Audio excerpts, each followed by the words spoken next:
nk'uko nabivuze uko bakunda gusubiramo ibintu by'Imana, ibintu byiza niba ariko twavuga bitandukanye no kuba basubiramo ibintu byo kurwana kugira gutamahane. Ibyo byiza ko ndirimba ubuzima, ndirimba Imana ko dukunda, ndirimba ko abantu bagomba gukora neza, nashishikaza abantu ko barushaho kubikunda kugira ngo uko babisubiramo kenshi abantu mba nizera ko ari icyo bya cyiza bya contribute muri education y'abana no mu myitwarire y'abantu muri rusange. Padiri Jean Francois Uwimana maze imyaka 10 mu muziki, akaba yarakoze nyuma y'uko yinjiye mu muhamagaro wo kuvuga no kwigisha ijambo ry'Imana muri Kiliziya Gatolika ari padiri, aho igitekerezo cyo muri uyu muziki cyaje ubwo yari amaze imyaka 2 mu gipadiri. Padiri Uwimana Jean Francois maze kumenyekana mu ndirimbo nyinshi, usanga ari nibanda ku njyana zikunzwe n'urubyiruko arizo rap, hip hop, reggae n'umuziki gakondo. Avuga ko aririmba muri style kugira ngo urubyiruko rumwiyumvemo, hanyuma rukurikira ubutumwa atanga muri izo ndirimbo, cyane ko ari rwo abashaka kubwira. Padiri avuga ko kuririmba ahanini yabitewe n'uko akiri muri Petit Seminaire bamusabye kujya kuririmba mu nama y'ababyeyi, kuko yari asanzwe azi umuziki biramworohera.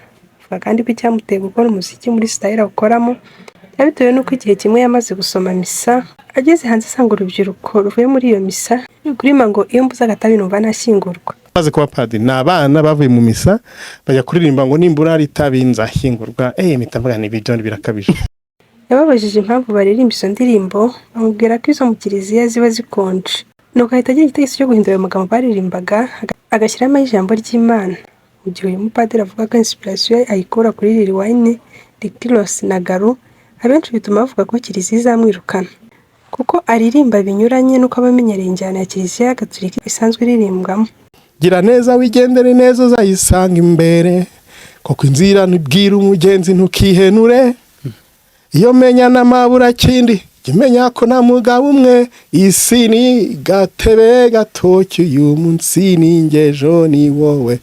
Ndetse bakavuga ko bagendeye ku myambarire ye ndetse n'imyitwarire ye, abenshi bavuga ko ari ya gisitari atari ya gipadiri, ariko uyu mupadiri wese uko abyumva, kuko bavuga ko mbere yo kubikora yabanje kubiganiriza musenyeri we, musana ko impamvu aririmba muri rap avuga ngo isanishe n'urubyiruko kugira ngo abone uko arugeraho runamwiyumvemo, kandi ati ibi ntacyo biba bitwaye babikoze biziranyeho na musenyeri. Padiri kandi yanakomeje avuga ko akora umuziki nta kindi agamije uretse kunyuzamo inyigisho ze ndetse no kuruhuka mu mutwe nyuma y'akazi ke ndetse n'amasomo yamaze imyaka 5 akorera mu gihugu cy'Ubudage.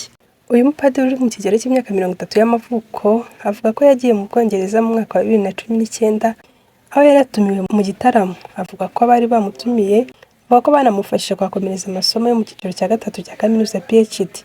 Ubu akaba ariho aba anahakorera ubutumwa bwa gisaserdoti muri diocese ya Erfurt rwagati mu Budage. Padiri Jean Francois Uwimana maze imyaka 12 ari padiri wa diocese Gatolika ya Nyundo mu Burengerazuba bw'u Rwanda. Uyu mupadiri yakoze ibyo bita gashya, ubwo muri 2015 yinjiraga mu muziki utari wa Kiliziya Gatolika, ahitamo gukora umuziki wa rap, reggae ndetse n'umuziki gakondo wa Kinyarwanda. Uyu mupadiri kandi akaba afite umukandara w'umukara muri karate ndetse akaba akina n'umupira w'amaguru mu Budage. Padiri Jean Francois Uwimana ndetse kuririmba muri rap ari padiri, avuga ko niyo yigisha mu Kiliziya atabishyiramo umugaga cyane, ngo kuko afite style abikoramo igendanye n'uburyo agaragaramo.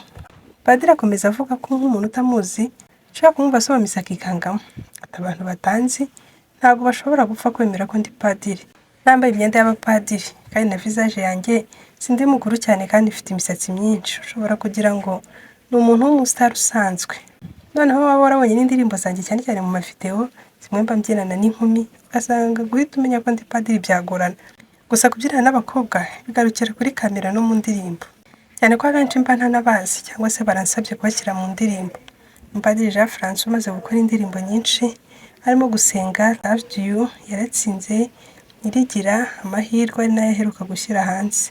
Bakaba gukorera ubutumwa bwa gisaserdoti muri diocese ya Erfurt rwagati mu Budage.